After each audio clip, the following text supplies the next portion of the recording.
Hello there. Today on the Meltdown, we are excited for yet another fun Friday edition of the show, as I am set to ask our panel a number of questions about all the latest trends in the entertainment industry with a little segment that we call Hot or Cold. That includes whether or not Longlegs delivered as essential 2024 horror, a reaction to the first new Captain America trailer, and Minions 3 is getting an official release.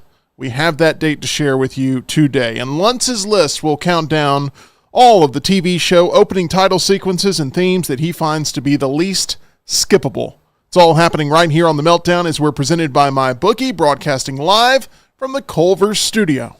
Two big boys in a tiny studio, teaching you and me about everything they know that makes sound a meltdown. It's the meltdown, time for the meltdown, coming for the meltdown. Let's start the show. Thank you for making us a part of your daily routine here on The Meltdown as we are all geared up and set for a fun Friday, as I'm wearing my Jimmy Buffett-inspired shirt, and John Lunsford is wearing his Jimmy Buffett-inspired shirt because we are going to go support our friend tonight. That is a constant contributor here to The Meltdown, Rockstar, who will be on stage at the BJCC Concert Hall, and we're very excited about that. I like to say I'm temporarily in my Jimmy Buffett era. Okay. But yes, somewhere. I'm wearing my Hawaiian shirt, which I also wore Wednesday, too. I don't have a Hawaiian shirt on, but I will tonight. I will be on theme tonight. The Doors and Buffett don't really go together, I don't think. But, yeah. I'll be ready tonight. Don't worry. We're here to support Rockstar, and that is going to be a fun time. We'll get his full recap of that show on Monday. Actually, we won't, because we have a very special week coming up here, even for us here on The Meltdown, as we are holding down home base with a different set of shows. John, it's going to be a very busy week coming up for Disrupt Media as a whole. It will. The rest of the crew will be in Dallas for SEC Media Days / the All-Star Game. I just know they're all going to find their way either there or the Home Run Derby. But they're going to be out there, which the ESPYs were last night. Aren't the ESPYs usually around the All-Star Game because of that day that sports is off? I'm telling you, it's been around this time for a while now. But I thought the All-Star Game is usually, isn't that how they used to do it, though? I don't recall. I honestly don't remember. It used to be around the same time as the MTV Movie Awards. That's how I know. They used to do like a big red carpet event, but now it just feels like it's a little bit more. And I feel like it used to be tape delayed back in the day, too. They may have filmed it differently, but like the whole reason they would do it that way is because it's the only time that every athlete can be there because there's no sports. I like how Andy Reid accepted for Patrick Mahomes, which Patrick Mahomes and his wife are expecting another baby. They announced today on Instagram. But anyway, they're going to be out in Dallas for all of that. Nick Saban won an award last night, too. He did. And because of that, we are going to take the office over, and we are going to play EA College Football 25 all week long. Are we? Because I'm worried that you and Tyler are going to quit like you did yesterday before the game is actually done. I'm worried you guys are going to give up on this task. I did joke on the next round today that my last words would be raw stress for less. Tyler, they brought us playing the game up, and they're talking about them taking a PlayStation, which good luck getting them to play the game in Dallas. Scott may would do it. I told Scott, I was like, hey, Scott, if you don't take the PlayStation, I was like, Scott, if you want to take the PlayStation and play in the hotel and play online with us, you're more than welcome to. But outside of that, they're probably not going to do it because there is cross-play on it. So if anybody does want to play and they're on PlayStation, we can play together. But we're going to play at least Monday for an hour before we want to murder each other. And Tyler and I were talking about how we're going to all end up murdering each other. And Tyler said my last words will be raw stress for less. But we will be doing it Monday. We'll be doing it all night Monday. We will have some guests playing with us as well. Yes. And I do think there's an opportunity for maybe opening up a little online play as well if we get to that point. And John, I need you to actually act as tournament director here. I need you to take this seriously. I know you're a fan of spreadsheets. I know you're a fan of all this, but quite often we find ourselves in a situation where it's okay. Who's playing next? I don't care. Who wants to play next? I don't know. And I know you care more than what you let on here during times where maybe you've suffered your first loss and you all of a sudden the game is dead. I cared when I could play the whole game, but we had been on for over 3 hours because I told you great episode. I told you the games were 45 minutes plus. That they're in it. They all were 45 minutes plus. Great episode. But once we got to past 5 o'clock and had been on for over 3 hours, and then my quarterback gets hurt when I'm down 10 points in the third quarter. You're not even answering my direct question. I'm like, okay, I'm done. I'm tired. I'm hot. I want to go home. We can't even get through emotionally. We can't even get through pre-playing the game, much less when we start to get into the thick of things.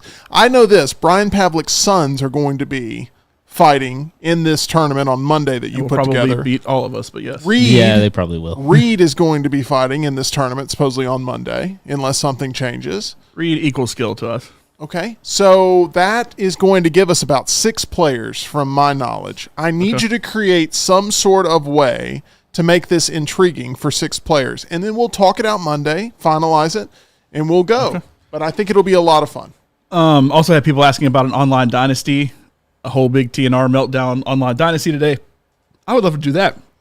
People will not commit to that, but I would love to do that. So I'm open to all kinds of ideas when it comes to how we ultimately approach College Football 25, starting on Monday and beyond, even past next week. But next week we will at least be playing the game. I will figure something out. Please do. We will not be live until 6. While your homework for the weekend is to figure out how we're going to play on Monday. I will try. Okay. We will not be on, however, until late. Correct. All those days at 6 because they are on until 4. I assume the plan is still 12 to 4 for them. 12 to 4 still. So we will be on from 6 till Monday through Thursday. We will be doing other content as well. We'll have a lot of reviews and reactions to share just like we do throughout the week. However, we'll be live at 6 p.m. It'll give Tyler as well to have a little bit of a dinner break there because you're going to have some long days ahead, and it should be a lot of fun. And we need you to have as much energy as possible so that way Brian Pavlik's kids don't embarrass you on the stream. I am actually, Tyler, I am your Mickey, you are my Rocky, and I am rooting for you to punish those children. I am not whenever you're playing with Colorado. Now, I'm sure I want to see all the Colorado. I'm sure Tim will want to do the random thing, and I'm cool with that. But when you were playing with Colorado, because we will have times to play with our teams, then I'm going to hate everything about that. Josh in the chat, Josh. Making up for the lost money that I scored extra on Tyler at the end of the game, he gave 20. So if you missed yesterday's show, go back and watch it. We played a Madden tournament where Tim was first, I was second, Tyler was third. And I was playing Tyler, and at the time I was down 6-0 in the third quarter, and Josh said, I'm going to donate $1 for every point John actually scores in this game. And I was at 0 at that point. I then scored 7, and he said, all right, I have to go actually do some work. Here's $20. I believe in you, John. And so I ended up running the score up at the end to score 27. I guess it's not really running the score if you only scored 27, but won 27-6, or 27-13, 27-12, something like that. So he donated an extra $10, saying, "Well, apparently 20 wasn't enough. Way to go, Luntz. Here's an extra $3 for being a day late." I like the interest charge on top of it too. Thank you, Josh, and I'm very much looking forward to us actually getting a fantasy league going this year as we tried to last year. I think Josh and I were the only two that actually committed to it, but a lot of people in the chat for the next round and here have expressed interest, so let's get it going. Awesome. That is really, really great. I think Josh is probably not wanting to contribute $1 for every point that I score because obviously it's a lot of points when it's all said and done. Although if it was King. If it was just against me, it's less than I scored against Tyler, so that is true. Okay. College Football 25 all week next week is going to be fun. 6 p.m. starts there. We're going to have EG on the road reporting for us from SEC Media Day. It's going to be really fun, brought to you by Culver's. We appreciate their support of the channel for sure. We will have Triple Threat Trivia next week, and I think, John, the way I've kind of got us doing it, and you may tell me I'm way off here, but I think we're going to have that as a separate stream from whatever else we decide to do that night. Maybe we do a little bit more Meltdown Arcade. But we will probably divide it up because we will do that for posterity's sake. Show, and then we will continue to play video games. Yeah. Okay, cool. And then we have Twisters coming out next week, which I know you and Laurel are very excited to go out and support Glenn Powell in this way. Woo.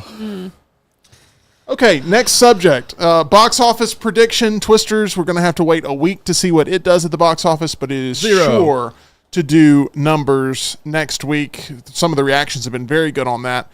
Let's talk about this upcoming weekend's box office predictions because you would think Despicable Me 4 is going to hold that top spot, John. Let's start with number 1. It will hold that top spot.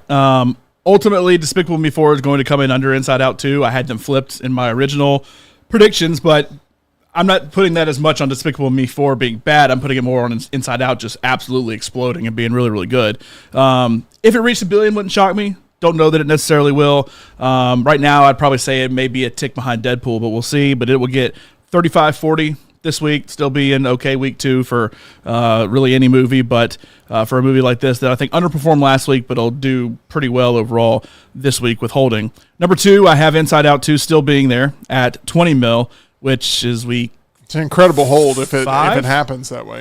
It's week 5, I think. This is week 5 coming up. So that will be incredible for that. It will continue. It's already well past $1 billion. It's 1.2 after this weekend, I think it is. So it'll continue to do well, and is it already the highest Pixar movie ever? Yes. I didn't remember where The Incredibles 2 was, but I don't remember where Frozen is. So I don't know if it would be the highest overall, or Frozen 2, so it would be the highest overall Disney animated movie of any kind. Yeah, I don't think it's past that mark yet. But has a chance. It's still doing pretty good, and it'll hold because not a lot coming out this weekend.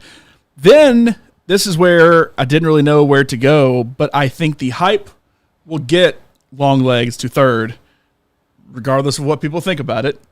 Tyler. I think it'll be third at around 15. So I'm going to see it Saturday, and normally I see movies on Thursdays. I'm going to see this one on Saturday, and every auditorium I'm trying to find seats in is just filling up to the brim. I mean, the hype around this. The marketing for it has been good, but it's all the whole, oh my gosh, this is the scariest thing ever. And I feel like I'm so tired of that. Everybody bought into it, and every review I read last night, I went to Reddit to kind of get that initial like Thursday night preview review. Every person there absolutely loved it and said it's one of the best horror movies I've ever seen. And that's all I have seen. This definitely feels like a Redditor horror movie. Outside of one time. It absolutely does. I'm hoping that Tyler and I differ on this one. This is one of those times where I hope that we have different perspectives. We've differed a couple of times. Like, he loved Quiet Place day one. I did not. He loved Bike Riders. I did not. There's just a couple of things where we've had different impressions coming out of films, and I'm curious to see if we are aligned on this one, or if we're going to be on polar opposite sides of the scale here. I think you'll be on my side with this. This movie has a good... Tim, I cannot see you liking this movie. Yeah, it has a good premise. Like, I was super interested in the just the basic idea, because it's like Seven or Silence of the Lambs. You got a detective going after a serial killer, trying to put together all the notes, et cetera, et cetera. There's no on-screen like charisma there to really connect with, and it didn't build the world out. It didn't develop the characters. I saw an interview with Nicolas Cage on the red carpet for it, I guess earlier this week or last week, whenever. And that's all he said made this movie good, was how like the charisma and the interaction between characters. There's none. Is he dull? It's got what's her name from It Follows. I mean, I know he's promoting the movie. That movie was one of the most disappointing movies. Thank you, Tim. Seen. Thank you. But I feel like I get destroyed every time I bring it up. I do feel like y'all are in the minority. Am I That's right? Redditor horror for you right there. Yeah, absolutely. Y'all are in the minority, though, I feel like, right? I mean, obviously I haven't seen it, but... It Follows? No, It Follows is loved by a lot of people. Oh, you would probably like it. You'd probably be like, oh, that's art house horror. I love it. Honestly, anyway, yes. Let's not talk about that. Well, I am not going to see that. I am not going to see Longlegs. I do think Longlegs... I think there's a chance. ...has the hype to be at number 3, though. Ahead of what will be a close potential tie for 4th between A Quiet Place Day 1 and Fly Me to the Moon, which is also new this week. Although they did have previews last week, because like Tyler went to go see it last week. But I'm going to go Fly Me to the Moon number 4 because it's newer, and A Quiet Place, word of mouth has not been as good as the other ones, even though overall I feel like people have been receptive to it. Is screen count for Fly Me to the Moon? I mean, is it like honestly a full wide release? Because I think that is an important... Honestly, don't know. Okay. But I'm going to say it's at 12, and A Quiet Place Day 1 is at 11. I'm going to give it the tiebreaker just a little bit, just because it's new. Quiet Place Day 1 is going into week 3, week 4. And if you're going to see a horror movie, even though I know A Quiet Place is not like even remotely the same as Longlegs, but if you're going to a horror movie, you're going to see Longlegs. You're not going to see that. If you or you're seeing Maxine. Or Maxine still. I mean, it'll be 7th or 8th probably. But if you're like really itching, then you could go see something like that. I was thinking about a movie that's coming out here soon that I just heard got a PG-13 rating. Oh, yeah, I remember what it was. Trap. Trap got a PG-13 rating from the MPA. And that made me go, John's probably going to like this more. Even more all in. Yeah. I mean, most of his movies are typically most PG-13. of his best movies. Yeah. Good movies. Because most of his best. Because like I know The Happening's rated R. But that's because he was like, what else is rated R that he's done? The Happening was so bad. Is Sixth Sense not rated R? No. Oh, no, it's PG-13? Is Split rated R? I didn't think so, but I honestly don't know what else is rated R. The Visit's rated R because it's got nudity. It is. It's got cursing in it too, I think. Yeah, it got That's for the one nudity. of the few I haven't seen, but like, that does make me think it's going to be a Split better is movie. PG-13. Because I think he could do a good job with now his movies when they're bad are because it's a story thing. It's not like a PG-13 R, like he should have made it bloody or nudity or cussing or whatever. So I think Trap is going to be one of those movies, and I've been saying this for months now, that's going to overperform, and everybody's going to go like, "Oh, M. Night's back," when really it's just. You have to look at every property that he does as an individual thing. You cannot take it as a concurrent but I wouldn't sort of say filmography with his box office I would results. say, I think, when Knock at the Cabin came out, I think that was like his 8th or 9th movie to open at number 1. Like, so I mean, he's had. Most I would of already his say movies he's do. back because Old was good, not great. Knock at the Visit Cabin was was good, not people great loved from a it. both critical and But he money does a good standpoint. job of slipping away to where you don't remember him He for does. a little bit, and then coming back with a premise that has a twisty sort of hook. Although The Watchers wasn't great, and he'll probably still be attached to it. The Watchers, he was still attached to the marketing for sure. I have it ranked higher than Longlegs. Oh gosh, that's it's worrisome. it's one spot above it. Whenever the I was gonna say you have it higher than Not Another Smile Church 2 movie? trailer comes on, I think it's No. going to be a Split trailer. Yes, Yeah, Trap. they are very similar. whatever. You know what I meant. We knew. Smile, No Split, points Trap. deducted from Laurel here. 10 Producer points to I, have to- Hufflepuff. I keep getting those trailers confused. Producer Tyler, I have to ask this question. How excited are you for another House of the Dragon episode happening this weekend? It's nice to have some TV that we actually look forward to. Oh, I look forward to watching these every Sunday. It's just one of those can't miss Now, shows. Some may say that my segue there was a shot at the Acolyte, and I just want to be very honest Well, I and tell fully you. expected you to say, how excited are you that it's the last episode? Oh, I'm pumped. I just want to tell you that it was indeed a shot at the Yes, Acolyte, yes. 1,000%. But we're all excited for House of the Dragon. Proud Team Green member Laurel Lunsford's here with us. So you're a big Team Never. Green, right? No, ever. No. I get so upset watching on Sundays. I mean, I'm so excited to watch it, but Right. that means the actors are doing a great job, right? But when you see Sir Kristen Cole on screen, there is a meme that goes around that like everyone tweets out, and it's like, when does Sir Christian Cole die? And it's like, damn, I'm tired of this. When does it happen? There's a meme I've seen people use all the time in sports and entertainment and everything. That's a woman going and running and just like jumping full spread eagle at the TV, like wanting to go into the show. And it's like every time I see him on the screen, wanting to go in there and kill him myself. There was that one that you showed me, and it was like the person like, no, and it's like every Yeah. time he survives. we will have our House of the Dragon Season 2, Episode 5 review for you Monday evening. We'll make sure that that's up before the live stream, as Brian Pavlik will be sitting in for Rockstar, and we'll enjoy talking with him. He is proud Team Green, and I'm looking forward to having some reinforcements here on the show. Laurel Lunsford, though, even though she is proudly Team Black, she is bringing some fun You mean Friday. the person It- that's the rightful queen? It's okay, Laurel. Tim's the only Team Well, Black am person I wrong in here. in Team Green. thinking that even his Team Green. mother, Oh, my bad. Yeah, you're Team Green. his I get 'em mother, confused. Brian and Pavlik is too. his mother and his grandfather are now basically saying, whatever. This is a whole nother discussion I was going to have with you, Laurel. There's the list. Hey, here we go. Laurel, Okay. It's been a long week. we have something that actually does unite us here on the show, and that is another Laurel's list that's coming out, Yes. as I've given you the topic of what are the 5 best horror sequels of all time, and I did not allow you to include anything from the Maxine trilogy at all in this. Because I knew that would probably right now be number 1, and this Yeah. is inspiring this list. Although, would you have counted Pearl? Because it's actually a prequel. No, I would not have counted Pearl. No, It's the second in the series, but it's actually Right. a prequel. I would You not said have no counted Pearl. prequels, right? No prequels Yeah, are so allowed. just Yeah. prequels. I'm just Yeah. because that's her favorite of the 3. But Right. it's like you would have to have gone Maxine if that had been eligible. Correct. I also assumed Maxine was going to make an appearance on the list. But Laurel, how did you approach this list? Because there's a lot of different avenues you could go. Obviously, I don't want any of the lists spoiled, but this is a very passionate topic for both of us. Right. Like, you can go all different when I was eras if talking you when I want. was telling John about it, I was like, oh, there's another one. Oh, this one. I forgot about this. There's just some that and there's a few movies that actually do get better as they go along, which is like surprising, especially for horror movies. But I just love, especially this is very predominant in mostly horror films. I love it when things start getting added in that were never in the original. And it's like, okay, we're going to add this bit of information. It's like, well, why is that? That doesn't make Let's any call sense. it But, Disney Star Wars. Am I right, people? but I love it. I mean, no, we're going to have a fun list. I am looking very forward to 4 it. out of for 5 sure. on that one episode. The best is only caveat she showed me is it can't be like reboots. So like Rob Zombie's Halloween can't make the list, and I was like, but Rob Zombie's Halloween 2 can make the list. Okay. Oh yeah. My favorite thing, because this movie is not on the list, is in the Final Destination movies, and this would be a prequel, which actually Final Destination 5 is a good movie. But Tony Todd, who of course is Candyman, is in all of those movies, and he's in the 5th one and starts saying there's certain rules and saying that if you like murder someone, then that would take the place of you dying. And it's like, they've had 4 other movies where people have gone through this, and this has never been brought up one time. But in the prequel, this gets brought up that you can save yourself, but, you know, there's a price for it. Now, obviously, we haven't seen the movie yet, but would Smile 2, just based on what you've seen, has it piqued your interest enough to where it could be in contention? No, Tim and Tyler will enjoy this too. Apparently, there is a pretty big cameo by someone from another big horror franchise in it.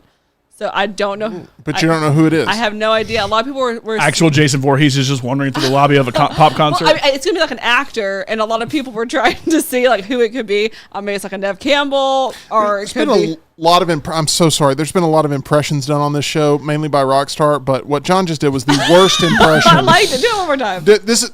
Jason is walking through. That's awful. That's my only way to I can't walk. I'm sitting Jason down. is So kind of like a big oaf, though. he is. That's Jason as like in the Carousel of Progress or something. I don't even know what that is. Anyway, I'm sorry, Laura. I couldn't get that out of my head. Those movies It's were made playing like on 50 loop. years ago. I mean, you know. Okay. 50 years ago was not when the Carousel of Progress was made. Okay. I said the movies. Okay. Sorry. Here we go. Laurel's going to be having a very scary list coming up in Laurel's list, but what doesn't have to be scary? Going to the dentist.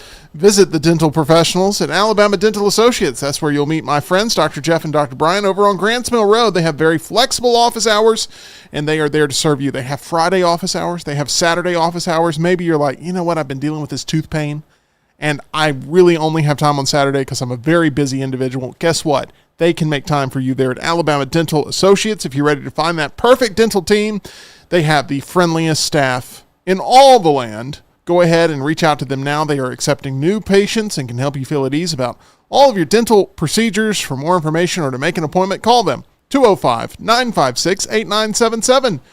That's 956-8977, or visit alabamadental.com as they look forward to seeing you. It is now time for another edition of Hot or Cold. Do you have everyone have their paddles here? That's what I'm calling them. They're koozies, but Not quite, but yeah. okay. This is the way it works. I'm going to give you a subject, and then I'm going to ask a very specific question, and you tell me whether you're hot by raising up the red koozie. That's the opposite one. Or cold. I'm just cold in general. You're just cold in general. Got it. You can raise the other more muted color one from the next Am I cold round. all the time? It's like a living with a lizard. Yes, it's like 100 degrees outside. You've got the heater on downstairs.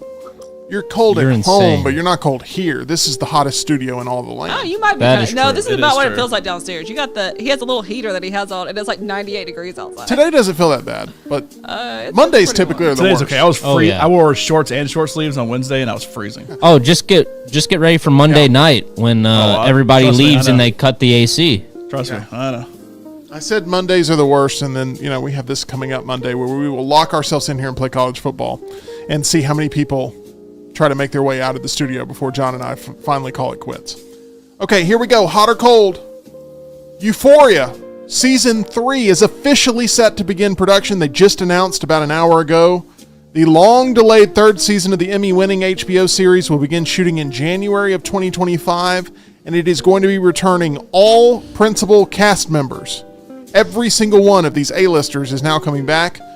Are you hot or cold? They are signed to come back. They are signed to come back. Are you hot or cold on Euphoria Season 3 being the best season of the show yet? Frozen butt paste. I think its time has passed. I will be shocked if this ever gets made. This is like when George. It's official. They've said that like a million times. This is like when George R.R. Martin said that he was gonna like write that. Finish the book, and he still hasn't the book done it. is not Yeah. finished. Even And though we there's know, another book after just- the one he like, hasn't none of even finished. though we already know the story, he still hadn't written it yet. None of these people seem enthused about doing this project. Like when they ask him about it, they've even kind of thrown a little bit of shade, especially at old what's his name. Sam Sam Levinson. Even with this announcement Speaking today, of Sam Levinson, I feel like another reason this won't get made, I just feel like he's got some skeletons in the closet. For I being do honest. too. He does have a very, very specific palette. He still produced Maxine, so he's still somewhat attached to things. And how about what was it? What's the weekend Nice show? counterpunch there, John. I like it. What's the weekend show? The Idol. The Idol. Now, the Idol was pure garbage. I love the weekend, but It the Idol was was basically garbage. porn almost. It was. It was. Poor. You thought Euphoria was bad. The Idol was worse, I think. I think if it does come back, people aren't going to like it because I don't think it's going to be anything like how it was because those people have gotten too big and there's no way they're going to be doing tons of nudity. No way. I know you're not buying it's coming back, but they officially announced today that it is a done deal. They are coming back. They've announced the shoot date. It is happening. And this is not any longer some sort of situation of scheduling and here's my conflicts. question. Will people like it as much if it's not? Because they've already said they're going to age it forward. And much like Maxine, if you noticed that Mia Goth was not naked in that entire movie, which she was only naked in the first one because Except for a flashback from the first one. yes. And Daenerys, all these people, once they get up to be of age and are doing more things and become producers, they don't. There's only one. This is a weird conversation to have. This is. But is it true? There's only one person that has thanks, Sam Levinson. So Yes. I'm going to drink some water. There's only he had one to spend person- the time thinking about it. There's only one person in Euphoria that I feel like is going to want to make a change that will then make people sour on it, Sydney Sweeney. and it's Sydney Sweeney. Because Zendaya never did any of that because that was not her story. Sydney Sweeney's Instagram has been pretty active here lately. Oh yeah, mirror selfies. And I don't think she's going to Tyler. change. I don't think she's going to change because I think she had her run over the last 6 months or so, and it's coming to a close. And I think she's going to... That's not why I'm holding up hot necessarily. I'm just so on the Euphoria train that I'm going to ride it as fast as humanly possible until it crashes into the side of a mountain, which is probably going to do. But it's going to be a great ride until this then. This is like the Bear season 3, which was another. Yeah, I think it's it's been- season 3. I did not dislike, but it was not as good as what the show What are the was. brothers called again? The Fact Brothers. The great thing about having Which- you guys play hot or cold is we can go to 15 subjects with the Okay, first we're- question. we're done now. Can Okay, we fine. move on to question The number Bear has two brothers that are these big people like us. It's like the two of us walking in, and then it's never like, made mention to and then it's Tom like, that much. hey, we have a third brother, by the way. Bring him on in. And who is it? John Cena, who's the most clean-shaven, ripped person on the planet. That's the total opposite of them. Okay, we can move That's what on. took We me can out of the move show. on. It's fine. Anyway, but John Cena's in the show. He's retiring from WWE. Time is Moving now. on. I'm done. I feel like I'm hosting at Blakely's Bouquets right now. You know, John Cena's album sold 140,000 copies Does not surprise me. I'm surprised it's that low. WWE does first week. really well. Okay, question number 2. I've got a lot of these, so we move on. We've already kind of had this discussion, but I'm going to ask it officially, so that way everybody's on the record. Longlegs is on track to have the best opening weekend for Neon ever. The previous record holder was Parasite. Sydney Sweeney's non-horror movie Oh, I know. Immaculate from Immaculate. earlier I this didn't know year. it was Neon. And we're going to say it's previous because it's going to get blown out of the water this weekend. Are you hot or cold on Longlegs being a must-see 2024 horror film?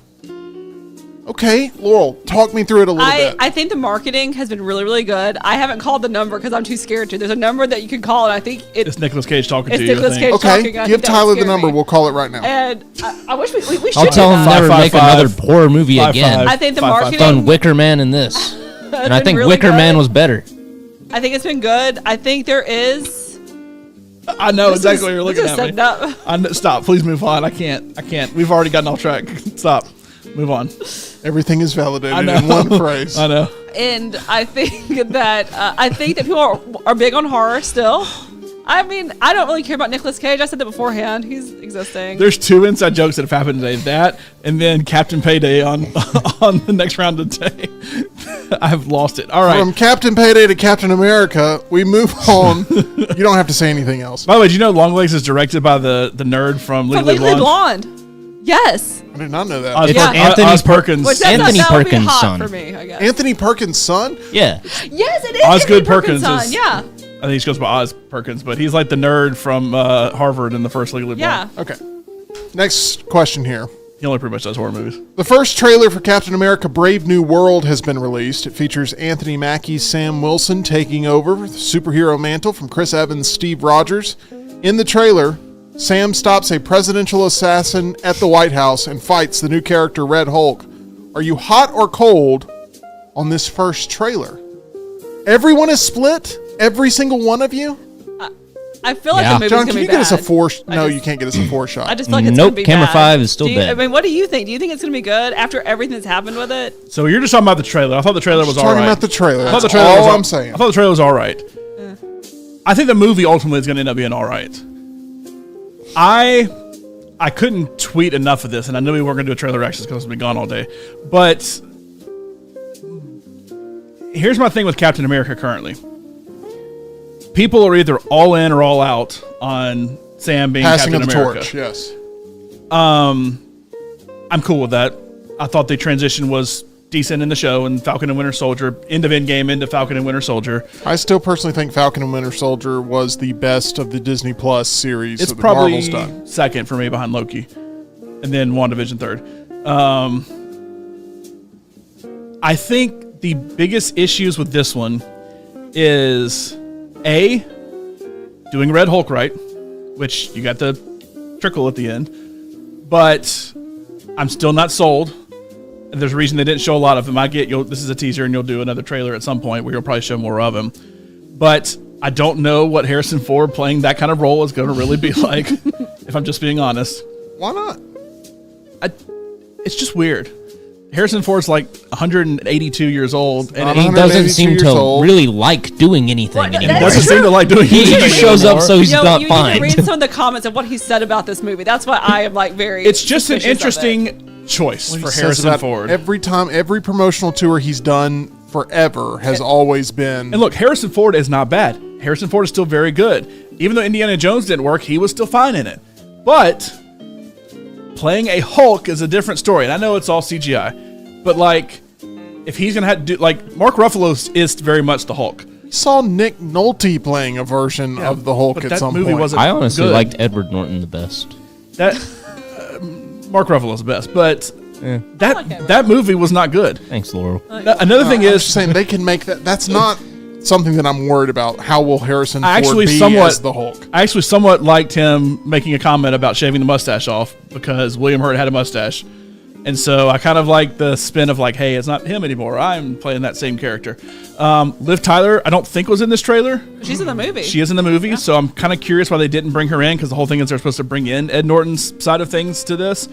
And I don't know how they're ultimately going to move. Captain America has not been my favorite. I know it's not yours either. Mm-hmm. But ultimately, Captain America has done a good job moving the story along a little bit from the on Earth side. And then you let Thor or Guardians or whoever, or just the Avengers in general, bring the big picture in. I'm curious because I think the story of this is going to, or it was supposed to originally, because they love rewrites now, was supposed to revolve around the Celestial in the sea that we've left since Eternals that has not been brought up since. Yeah. Because there's a whole international incident, and I think that's it, because there's like, they're mining it, there's like precious metals and stuff, so it's like a world conflict over it. But It's a mess they got to clean up. I'm terrified it's going to make the mess worse. And It so, may. just thoughts on the movie, and they didn't do enough in this to make me change my opinion, my middle of the road opinion on this. So that's why the trailer still ultimately is middle of the road. I thought it was a good trailer. I really enjoyed it. I enjoyed it more than the Gladiator 2 trailer. Just the which production of it, I thought everybody was lost their fine. mind over. Move on to this. Let's take a look back as Will Ferrell says that James Caan told him, quote, "You're not funny," on the set of Saw Elf. this morning. He said, quote, this is what Will Ferrell said, quote, "He's truly annoyed with me. He's like, can this guy shut the blank up? Jesus, I literally drove him crazy in that movie, just acting like that kid. Are you hot or cold on Elf being a top 3 Will Ferrell performance?" Ooh, I thought you were gonna say top 3 Christmas movie. Nope. I thought you were going to say, are you hot or cold with what James Caan was saying, which I'd be very cold. 'Cause I Nope. really like I Will would Ferrell, also be but- cold on that. Nope. But Are you hot or cold on Elf I being a think he's top just 3 done Will Ferrell so performance? much that. so Anchorman's probably one. Night at the Roxbury? Once again, these I are like Another Roxbury. characters, so Ron Burgundy would be 1. Step Brothers. Ricky Bobby is ahead of it. Step Brothers is ahead of it, so that's 3. I'm trying to think off the top of my Okay, head if I without change- Jackie changed Moon it. from Semi Pro. If I change it to top 5, would it make top 5? I like Blades of Glory Don't better. forget about Wedding Crashers. Wedding Crashers. Wedding Crashers. Ma, get the Old meatloaf. School. I probably pick Old School over it. I liked him. Elf is good. I liked him I'm as not a an Elf producer. hater. Austin Powers, and I know that a Austin lot of people be Powers? like, Oh, yeah, I forgot about but I mean, that. he's He was hysterical young in number Austin two. Powers. Wasn't he in the cheerleading movie? What is that The called? Other Guys. I just watched it the other night. It's Oh. good. No, How no, about I the know what other you're talking guys? What is about. the cheerleading thing that Molly Shannon used to do? Yeah. Was it he's the Bring It But that On? wasn't a movie. That wasn't a movie, That though. wasn't a movie. Superstar was a movie. Superstar Was but he in that's that? not the same skit. Was he in that? Oh yeah, that's right. Okay, whatever. That's, you know what I mean. Will That's what Ferrell I was in meant. Superstar, but he didn't play Yeah, a not the cheerleader. cheerleading. The That was cheerleader. That's funny. I'm talking about, what's the girl's name? Molly Shannon. But they No, both what's the played. character's No, name? that was I don't Terry remember. O'Shea. Okay, we're moving on. I know what you're talking about. But The Other Guys is up there too. I really like that movie. The Campaign. Jason said The Campaign. I love The Campaign. I liked him in Barbie. He was all right, Barbie. Barbie as a movie versus Elf. That's close.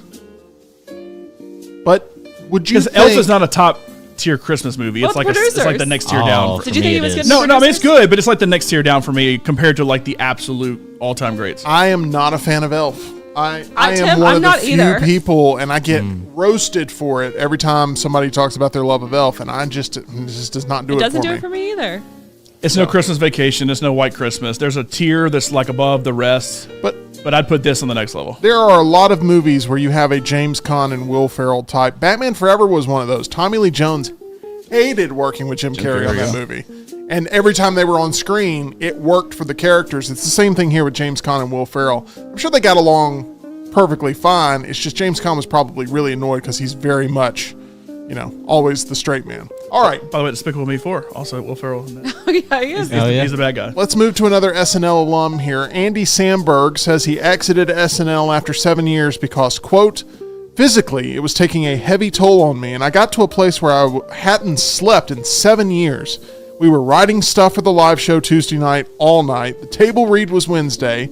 And then being told to come up with a new digital short to write all Thursday night. You don't sleep, you get up, you shoot Friday, you edit all Friday night and into Saturday. So it's basically like 4 days a week you're not sleeping for 7 years. So I just fell apart physically. I think I got to feeling like mental and physical health was deteriorating. I had to leave, so I did it, and it was a very difficult choice. Are you hot or cold on SNL being easily one of the toughest jobs in showbiz? So if you look around the room right now, all in fuego there. John, we've heard Rockstar talk about this a lot with just how he can't imagine the pressure of that job. We are the closest thing to Birmingham SNL that exists here at Disrupt Media. Just Probably. because we're constantly creating programming, moving forward, thinking about the next step. And radio, they clock in, they clock out. That's pretty much it. I mean, We've been there. we've been there. I mean, they're not thinking about things really long term, but here we're always trying to develop things that have some staying power and have rewatchability and create moments that are genuine and can be played into. And it is a grind sometimes, just staying on that sort of treadmill of content. And I can't imagine SNL with the whole world judging everything you do so critically, and humor is such a tough thing to be universally accepted. This has to be one of the toughest jobs in showbiz, especially Andy Samberg, who had his hands in so many different parts of the production. See, you may disagree with this, but I think Andy Samberg is one of the most influential people to SNL I for agree. evolving the product almost People more than love anybody those else has digital ever done on I SNL don't disagree before. with that at all. That's because of the digital shorts aspect, which has been a mainstay since they started doing it. Basically, when the Lonely Island started doing it, because they all were. He a part paved of the way SNL. for a lot of people who were not sketch artists to make their way Correct. onto that show. Correct. And like people in the chat talking about, like, that sounds like hell. That makes me not hate them as much when they aren't funny. Like, I've never been as down on SNL because I have always thought you can't bat 1,000 on a show like SNL. You just can't. No. It's just not possible. So have they had some down years, and have they had some cast members that haven't really worked? Sure, but they move on. You bring people in, and then you have people that do work. I think one thing that's interesting, because I watched a documentary on it one time, is they talked about how if you're a writer, you would make up like all these ideas, and you might not have a single thing that gets picked. Like, you've written all this material, or you get one that gets picked, and then that night they cut it. And they're like that. Was it Bob Odenkirk? Was he a writer for Saturday Night Live? Probably. I don't know. I would Yeah. think maybe it was him, but they were talking about it like you would go through this whole thing and you'd be so excited that they finally picked your sketch, and then they come over like right before and they're like, "Hey, we're cutting been it. cut. We don't have time for it." It And worked, it's for, like, oh. worked for him for the Okay. late 80s, early 90s. I don't know how many interviews with like Steven Chandler brings this up in the chat. Jim Brewer, he's always on with people talking about how the writers' room was and just the experience and trying to get bits on the live show, and it was just a dogfight in the writers' room. The closest thing to being a gladiator that a comedy writer can be, because you have to fight tooth and nail for every single idea you have. And the presentation is just as important as the actual idea itself. So, and you got office politics and people stealing sketches, and then... And oh, by the way, if you're not willing to give every bit of yourself to this, there's somebody at the door waiting to come in and take your spot. Right. Yes. And I think I have some of the most respect for Michael Che and Colin Jost, too, because they do write for the show, but they've done Weekend Update longer than anybody, I think. And they have continued to keep it going and continued to keep it incredible, too, and having to be so topical, obviously. I mean, I know we're in the summer, so like you couldn't have done anything off the last debate, but I mean, you're talking about spending something pretty quick off a debate that SNL would have gone off of that debate, but they do it. I mean, because we'll get to a point, I guess in the next month or two, where SNL will come back and you'll have the whole election where they're going to have to, spin things off, and it's, once again, you're not going to bet 1,000 with it, but to be able to do what they do and do it that fast and put things together, I mean, and obviously all credit goes to Lorne Michaels for, creating something like that, but I can imagine it's a hell of a job to have. No Alec Baldwin impression this year. He may be playing himself on there at some point. Yeah, that's true. We have talked about hyped up horror. Longlegs is one of those things, according to Tyler. Demi Moore has reportedly stunned Ken with The Substance, a body horror nightmare co-starring Margaret Qualley and Dennis Quaid. The film won the festival's Best Screenplay prize. It releases in theaters September 20th. Are you hot or cold on the hype surrounding the horror movie The Substance? Okay, so, John, you're freezing cold on it because you hate horror movies. Yeah. Laurel, you love horror movies. Why is this one that you believe in? And I'm trying to figure out how to phrase this because I don't want it to sound bad and not a knock at her. But in watching the trailer, this seems like a perfect project for her. She is stunning. She is someone, I don't know how old she is now, but she is someone that has really preserved her youthfulness, even like She is 61. I mean, she's 61, and I don't think she's shy about saying that she is vain, that she does want to, look beautiful. I mean, she was married to Ashton Kutcher when she was like 40, and he was like 22, 23. So I've kind of always had that perception of her. And she's a good actress. Like, I think people forget that about her. She is a good actress, but I think, they've got this cougar kind of stigma always attached to her and her always being beautiful. I feel like she'll knock this out of the park. For those that don't know, it's a premise basically about if you want to go back to being a youthful beauty at your peak, take this substance, and then all of a sudden you'll turn back into that. You said it. It's a Family Guy reference. I still got to show you The American Dad. What's it didn't go over great, by the way. But I pulled the official synopsis of it just to kind of, because I don't care. So it's this Wikipedia page is as far as I'm ever going to go with it. But I just said she's 61. She's turning 62 in a few months. And the first thing is Elizabeth Sparkle, that's her character's name, star of an aerobic show, is fired after her 50th birthday. So she's playing 50.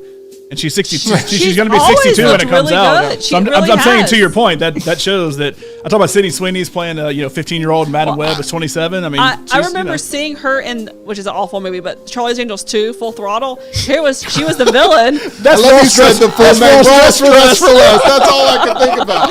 You said the whole thing. Laurel, high five. Good job. Could have said the second Charlie's Angels, but she's much better than the main people in the movie. She was the villain in that movie, but she looked Charlie's Angels 2, Sports and Outdoors. But she looked better than they did. So I mean, that's what I think she'll do great in this movie. I agree with that too. I think she'll do better than they did. Yeah. Okay. Well, now I'm looking more forward to The Substance. Jack Quaid agrees he's a Nepo baby. Dennis Quaid also in The Substance. I'm trying to make all these tie in. I don't think it undermines my talent, he says, but I also know that this industry is insanely hard to break into, and I had an easier time doing that than most. Are you hot or cold on Jack Quaid one day reaching higher heights than his father, Dennis Quaid? Is he good in The Boys? He is good in The He's Boys, good in The Boys, but he doesn't have a ton to work with, in my opinion. He's I thought got he a was new good show in where he's Scream. Carl Lagerfeld. I liked him in I mean, I think he has a better look than his dad does, almost. But Jack Quaid was in Scream 5, which was simply titled Scream. yeah, He's got I nothing think- on Randy Quaid though. Oh, yeah, Randy Quaid. You should see some of his God. rants. Oof.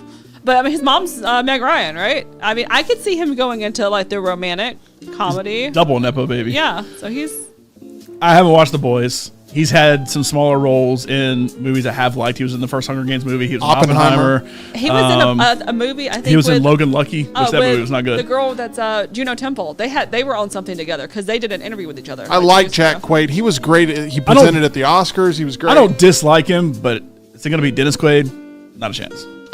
Next question. Former Alabama Crimson Tide head coach Nick Saban. I had to write that twice to just make sure I got it right. Former Alabama tear. Crimson Tide head football coach Nick Saban Moment of silence. accepted the Icon Award at the 2024 ESPYs. Are you hot or cold on Saban being a better public speaker than he gets credit for? John seems to be in fuego. Laurel I mean, I'm biased. seems but to be yes. hot on this. Tyler doesn't care. So, I mean, that's fair. Laurel, tell me why you're agreeing with John on this one. I'm not an Alabama fan. I'm kind of like I really don't care. But I mean, I saw his speech last night. I thought it was good. When he's not talking football, he's just as interesting as when he is talking about it. I think he seems stressed free now. He's got like a new pep in his step. He's got his hair growing out. He's got a little bit of some little stubble stubble going going on. I think he is living it up, and I think he is so happy not to be dealing with any of this You anymore. need to go see the Jimmy Buffett concert tonight. He with looks like he Rockstar. would fit in right I with think it. that's what I think. Yeah, I He's think been you're going to right in. concerts. Yeah. I don't know. Have you been keeping up with He's- that? How do we know he doesn't already have a ticket? He may. He might. may be Sure. sitting right next to him. Who knows? Yeah. Would you believe it was Nick Saban if he was wearing the parrot head? Which, by the way, did you bring your trivia hat back from Blakely's, or has it? gone It's missing? still in my car. Okay, I was nervous about that. For a I second. did wasn't. collect my Ushanka though. I don't know what you said nasty about Ush there, but that will not be tolerated here. Nick Saban, I think, is a good public speaker. I think he gets a lot of flack because when he's doing those press conferences, he doesn't want to talk to 90% of the people in that room. And he doesn't want to answer whatever stupid question you're going to ask him. And there's a lot of stupid questions asked every single time he ever does a press conference. But that's where we hear the majority of him talk because that's the time he's just in front of a camera the most. But what has made me think he's going to be very good on like something like game day moving forward is when Alabama doesn't, the rare times that Alabama does not make a run towards a championship or a conference championship. So he's doing it for the SEC championship or the college football playoff or BCS title, whatever. He comes on that set and is very well spoken, very good at it. Like, so I've said for a long time, I thought Cam Newton and Damian Harris would make an excellent broadcast team. Both very well spoken, both very much know the game, a good Alabama-Auburn pairing. Like, there's a small part of me that thinks if you add Nick Saban as like the elder, Honestly, I think that could work. the elder statesman of that I crew to think kind it of would- help lead the way. Anything to get rid of RG3, my least You know, favorite football commentator. Cam Newton did the SB red carpet last night. Yeah. One, he's very Doing like bad. in tune to like pop culture, and he's not afraid to get like messy. Like he'll bring up like dramatics to the people there. Like I feel like you kind of need something. Like Like I would that. watch an all SEC cast with Nick Saban, Cam Newton, and Damian Harris doing it all day long. Or every day what of the if they did like an inside the NBA style show? I would watch that too. You just find somebody to be Ernie, and I think you have a home run. Let's stay in the world of football. The LA Chargers' new $250 million training hub is officially open for tours. It's called The Bolt. It encompasses a 150,000 square foot complex a few miles from SoFi Stadium, which sits on 14 acres and includes 3 natural grass practice fields. The second floor of this complex, I could go through each floor and you'd be amazed, but I want to talk about the second floor. The second floor includes a dining room and kitchen run by Wolfgang Puck Catering, complete with a tile mosaic Chargers helmet-inspired pizza oven, carvery, smoothie and coffee bar, pasta station, grill station, and salad bar, which I'm telling you, if I ever get rich, I'm having my own salad bar every day. Are you hot or cold and I wish I could show you guys the renderings of all this stuff, or actually the actual photos of all this stuff. Are you hot or cold on the Chargers becoming the greatest California football team? Hot or cold on that? Oh man, killed the music. It was so cold. John's going cold. This is the only bolts Laurel's I care going about. cold. Tyler's going cold. Are y'all all Rams fans? What's going on here? I just feel like the 49ers? Rams are The what Rams. I everyone mean, who's knows. gonna actually do what they need to do, and who has the better brand name? Did you say the everything? best California football team? Yeah. Well, the 49ers are better than both of those. No, are you hot or cold on the Chargers being seen as the greatest California football team? And it Okay, cannot, well- it won't just, it doesn't have to be necessarily just on the field, but the organization. 49ers are ahead of both of those, but then with SoFi, I mean, the Rams get that too, so you don't get that if you're the Chargers. You got to see this facility. There's It's nothing amazing. unique. Actually, I have seen it. It was But nice. it's but look, it's Alabama. Look, Alabama spent a ton of money to upgrade things. Oregon then spends a ton of money to upgrade things. Clemson spends a ton of money to upgrade things. Well, we have a slide. Well, we have a waterfall. Well, we have. It became an arms race, and now nobody has anything more special than the others, really and truly. It's just different colors. I also feel like they Well, all kind of live that the lifestyle. NFL So is it really that much different to have like a pizza? Even oven if or this is the something? fanciest one I mean, right for now- us it would be. But look, even if this is the fanciest one right now, it won't be in 5 years. No. So the Chargers are the third best team. Is there another one in California I'm missing? No. So they're the third best of the three, but behind San Fran's number one and the Rams number two. They probably will stay that way just on the field. They share everything with the Rams in terms of their actual home stadium. Right. And But this facility, everybody's gonna John, is outdo beautiful. this. But everybody's gonna It is beautiful. Everybody's gonna outdo it in the is. next 5 years, though. This is the step tell in the me- right direction. Can you at least say that? Well, sure, but then Jerry Jones is gonna outdo it next year, and then you know the Giants are gonna outdo it the year after that, and then Okay. the Colts are gonna outdo it Check after this that. thing out. It's beautiful. All right. These are the only next, bolts that matter. Next thing here. I feel like every program has like an MTV Cribs style locker room, though. Okay. Not everyone, but, you know. Well, lot of the them ones do. that matter. Next topic. I won't say what I was gonna say. Kevin Costner's Horizon in America Saga Chapter 2 won't be hitting theaters on August 16th anymore. It has been pulled from the release schedule. At this time, the film remains a theatrical release with a TBD release date on the theatrical calendar. I call that stretch streaming. I'm going to actually make this maybe real easy in my question. Are you hot or cold on Horizon Chapter 4 ever getting a theatrical release? Chapter 4, yeah, no. Hard No. cold, as cold as possible. No, I don't it reminds me understand of, why he made this movie. I mean, he has to know. I mean, he's in Hollywood. It's not a movie. It's a saga. I mean, the song. I mean, did he really think people would go see it? I mean, that's my question. I mean, he thought it was worth putting a mortgage on his on house. it, yeah, he got divorced basically over this. Like, Got out of Yellowstone because of I mean- all this, really. This reminds me of when M. Night thought he was getting 3 Avatar movies. Oh, God. And like the first one opened with book 1. I mean, And it got is this destroyed. a bigger bomb than like Waterworld? Because remember, Waterworld at one point was like the most expensive movie like ever made, right? Or am I wrong about that? I don't think you're wrong about that. I don't think know. it was. It was one of the biggest box office It was bombs like a ever. dud, though. These all got made for one reason: EGO, and that has been I was like, what did EG have to do with this? absolutely damaged to almost the point of no return now, which is why this movie will be straight to streaming. I guess that's a new straight to DVD. Horizon 2 will be straight to streaming at some point with whatever place he has to deal with. Chapter 1 has grossed about 25 million worldwide. That's being kind. Oh, That's being kind. It's really like 23 and a half right now, I think. It will be available via premium video on demand starting Tuesday. So if you were one of those that was like, you know what, going to the theater just a little bit too difficult, I'm going to sit at home and watch this on premium video on demand. Don't think anybody said that. You but want to yeah. give Kevin Costner a new finish on his sink in his LA home? This is a way to do it. Buy that on demand on Tuesday. It will also 2 weeks later, it'll be on Tubi. he's dating Jewel, by the Fubo. way, in case anyone's curious. Uzi. That's an extra fact there that Yeah. Laurel has thrown He's in. dating Jewel. Oh yeah, you told me But that. Tyler, it's not going to be on Tubi. It will be on Max. Soupy. It will be released on streaming service Max, though a release date has not yet been announced. And 2 weeks after that, number 2 will come out on Max before it hits theaters. Maybe. If we ever see They it- didn't move it. They took it off. That's the thing. I wonder if he requested for it. Maybe he's gonna try to take a loss on it. like a tax write-off thing. I think he should Zaslav. Hey, it's gonna be like I'd much rather Galaxy's see Edge. I'd much rather see Batgirl than yeah, see Horizon Part 2. Coyote versus Acme. Minions 3 is set for a release on June 30th of 2027. Tyler will be 40 when this movie comes out. I'm just kidding. Minions 3 is set for release on June 30th, 2027. Feels like so far away. The film will be 43 pounds directed. higher.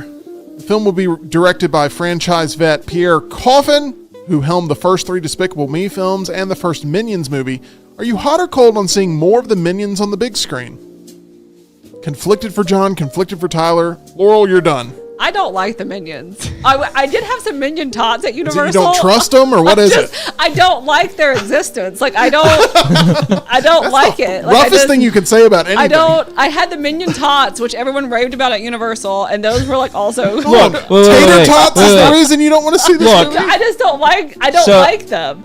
I'm sorry. Hold up. Describe the Minions tots. Like, are they tater tots with like eyes on them? Yes. They look like they're little tater. You know the tots. French fries that are like smiley faces? They look like that, but in the shape of a minion. Gotcha. Laurel described it that way. That's the And best I way think to they forgot describe about me. I did not get my order until like 40 minutes, and it was embarrassing having to ask for the Minion Damn tots. tater tots. Look, I don't like the Minions. look. I just don't. Here, They've taken over the theme park. Laura and I have been together for 6 years now, and we have gone to Disney and Universal a billion times. I've never seen her more angry than when they got rid of the Universal Monsters Cafe to turn it into a Minions themed cafe instead. So you stood there and you said, one day on Hot or Cold on the Meltdown, I will bring down the Minions empire. This is a I don't travesty. care what you say. During this last movie that we went to go see it, one, you were starting to snooze a little bit. I did and not two, fall asleep. You're starting to fall asleep in more movies. You're getting old, John. Tell me about it. Like the Minions did not add anything of the substance. Like they were just existing. The Minions were, I were thought not. they were the best parts. They were not in this as much as they typically are, I feel like. Now, they Because very much had a realized- presence, but my thing is, I can respect the game of the Minions.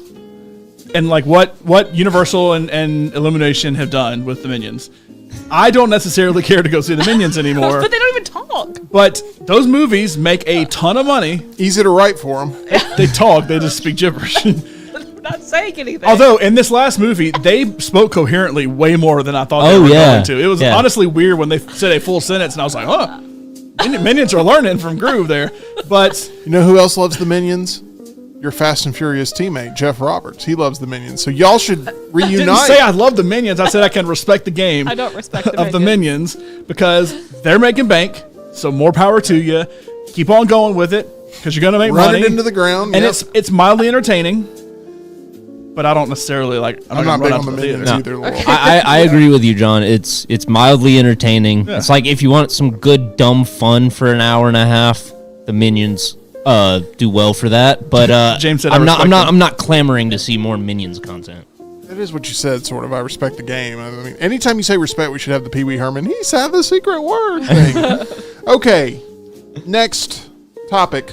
Adult Swim has unveiled the official trailer for Rick and Morty the Anime, a 10-episode series from director Takashi Sano from Tower of God. Back me up, Tyler. Am I getting all that right? Okay, good. If you said the words Rick and Morty, I lost you. The English language version premieres August 15th. The subtitled Japanese version follows on August 17th. Are you hot or cold on Rick and Morty being a top 5 animated show of all time? Hot. You need me to repeat the question? Cold. See, we don't watch all the anime that he watches. There's going to be a lot of Well, things. I'm not the even expert. counting those. I'm not even counting Right, those. right. So why does Rick and Morty not meet that threshold for you?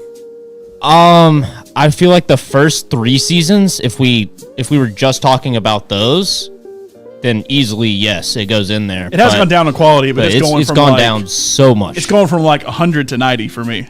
So it's not like it's bad, but it is not as good as the original few seasons. Now, part of it is because they had to run half the crew off that created it for True reasons. But I don't know anything about anime, but as some long weird as it's DMs. still Rick, as long as it's still Rick and Morty, I'm in. And Will you watch this? Yeah, oh yeah. I haven't 10 seen the episode trailer series? for the. I've not seen the trailer anime. for it. It did just come out a day ago, but Rick and Morty is You'll have that on number after 2. poker. I know. Yeah, Rick and Morty is number 2 for me, behind Family Guy. All right, next question. I'm changing it to cold. I'm looking at the trailer. No, but Ice cold. okay, that's not really the question. The question was But- in the top 5 show, period. Yeah. Well, this only drops it down lower. Got it. The Hallmark Plus streaming platform will launch this fall. It's brand new. Hallmark Plus. I don't care what the question Plans is. start at $7.99 per month, or you can get it for $80 per year. You could pay me $7.99 a month and I wouldn't watch it. This fall, guys, listen to this. This fall, Hallmark Plus is debuting their first movie trilogy told from the male's point of view. Are you hot or cold on watching Hallmark movie marathons at home? I like how Laurel was waiting to hear it out. Well, I'm here It's just like, no, never mind. Well, like, what? Laurel's waiting to promoting see. this. Hold on, Laurel's waiting to see if this is a question about the Kansas City Chiefs movie. Right. Oh, yeah, we already covered that one. That would be this. Are you hot or cold on watching the Chiefs movie that's coming out That's about Taylor this. Swift? This is no. Like what? I don't know. Like, these movies. Has anyone ever sat down and watched one of these movies? I've seen a You. bunch of them, but they're and me like everything. by proxy sometimes. So you don't enjoy watching them, but you watch them anyway? I'll put them on like if I can't find anything else to watch. Like there's one that's ingrained in my She mind. went after y'all for the Minions. That's all I'm going to say. Yeah. There's just one that's ingrained in my mind where like the whole thing, it's a Christmas Hallmark movie, and this girl comes back to her old town, and like there's like a competition. So this for the- narrows it down to 50,000 But choices. it's Which a one? competition for the best cookies, and whoever has the best cookies like wins the man's heart. And it's like I don't know. It was like watching it. I was like, this Is is she so a big city stupid. ad executive? Yeah. And he's a small town farmer. It's so stupid, and I was like, I can't stop watching it though. Tyler, you've been watching them too, because that is the plot. The lowest grossing Minions movie is gonna make more than all of Hallmark ever in Hey, at history least from Kirk that channel. Cameron has a job. Okay. Laurel, take us into the different perspective, right? Me, Tyler, John, we can't relate here as much. Why are these movies so successful with the female demographic? Because they're easy. And also, I think it might be because there are no romantic comedies in theaters. Like, I think that if they were to have some, like, Glenn Powell, like, come on, everyone wants to push him, put Glenn him in Powell some looks more like a movies. Hallmark movie guy. He does look like a Hallmark movie actor. He does. How did it set up? But I set you up with a genuine question, and y'all go to Glenn Powell slander saying, again. I like how they were saying it there's as if it was, oh no, he'd be good in these, but we both know that it's a shot. No, that's 100% a shot. It's not, Richard says Jim is signing up in advance. Should we make Jim our Hallmark Plus correspondent, where we like assign him a Hallmark movie every single? Oh, that would have been good. Oh, it could still happen. Yeah. It's debuting this fall. Oh yeah. Yeah. I mean, he's only got. We're not in prime time for Hallmark yet. He's not gonna touch anything. But Like this the in the best fall. thing is, though, it Do you is know how just much like football there is? it is a bunch of like has-been actors, like Kirk Cameron, Candace Cameron. Actually, they might have left because I think they made their own because they don't like Hallmark anymore. Lacey Chabert, she's like the queen of them. Left Family Guy too soon. Yeah. Take your word for it. Oh, well, Bette Midler is urging Disney to finish the Hocus Pocus 3 script ASAP because, quote, She needs work. time is not just marching, time is barrel-assing to the finish line. That's a good quote. She said, get us while we're still breathing. I mean, God. This is an actual Parker is quote. probably like, what? I wonder, this is my favorite quote we've ever had on Hot or Cold. I'm going to read it again. Bette Midler, quote, time is not just marching, time is barrel-assing to the finish line. Get us while we're still breathing. I mean, God. Yeah, Sarah Jessica Parker. She's like living it up just like that. Yeah. Are you hot or cold on the prospect of a Hocus Pocus 3? I did not like the second one, but But you I'll want more watch of it? Yeah, I didn't I'll like the watch These are it. why the Hallmark movies end up getting I didn't like the first one. I never watched the second one, The and I first won't one watch is the a third one. classic. Thank you, John. Tyler, the First one shot in Salem, Massachusetts for a lot of scenes. That's where everyone goes now Yep. in October, and they have to go to Allison's house. Yep. That's a big deal. I've been to Salem, Massachusetts. Does it make me any better? Yes. I want to go to Also, Salem. I think people interested in witchcraft were going to Salem before Hocus Pocus came That's out. true, but now they have other things to look at. Okay. The witch trials weren't yesterday. I mean, I hope this movie gets made before we lose Bette Midler. Next topic. Ellen DeGeneres plans to quit fame after her latest comedy tour ends and admits, quote, she says, I can be demanding and impatient and tough. I am a strong woman. I am many things, but I am not mean. This is after she's been written about a lot. Are you hot or cold on Ellen actually living up to her word and staying out of the spotlight for the rest of her life after this comedy tour? Do you actually believe her? I think she's done. I don't think she can. Yeah. I mean, I For think good or bad, I don't think she can. and the thing is, I think her comedy is really good. Like, I think she is Yeah, I think she's genuinely funny. I agree with you, thought Laura. her TV shows were funny. People loved her as Dory, but there's just been too much stuff that's come out. I think she'll try to like do things here and there, but I don't think the public cares about her. And if you're telling me Pixar goes back to the well one more time, that she's not going to come back and play I'm Dory, sure she would do that, but I just that's don't. putting you right back into fame. And even though it's just doing a voice, she can't stay away from it. I mean, she is a massive personality, good or bad.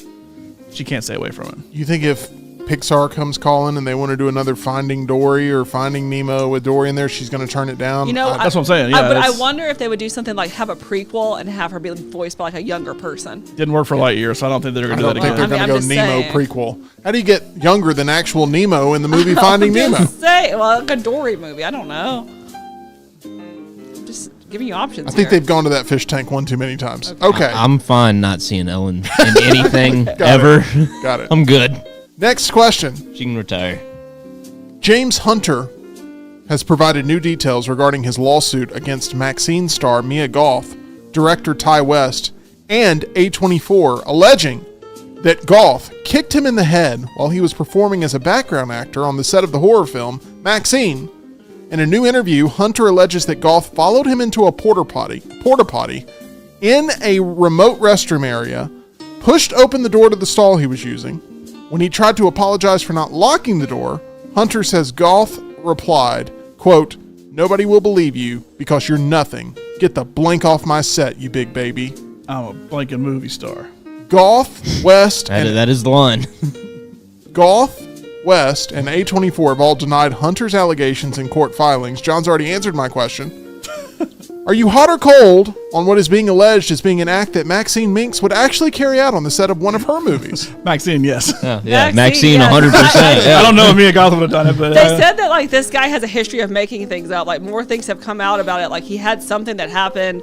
I don't know. I just saw it today, but I was like, "There's no way she did that." This is a weird. There's been it's a few weird story. situations. There's like no this, way that she did that. Like I just don't see it. And plus, she's still getting like hired constantly. Like she's no. There's no way that happened.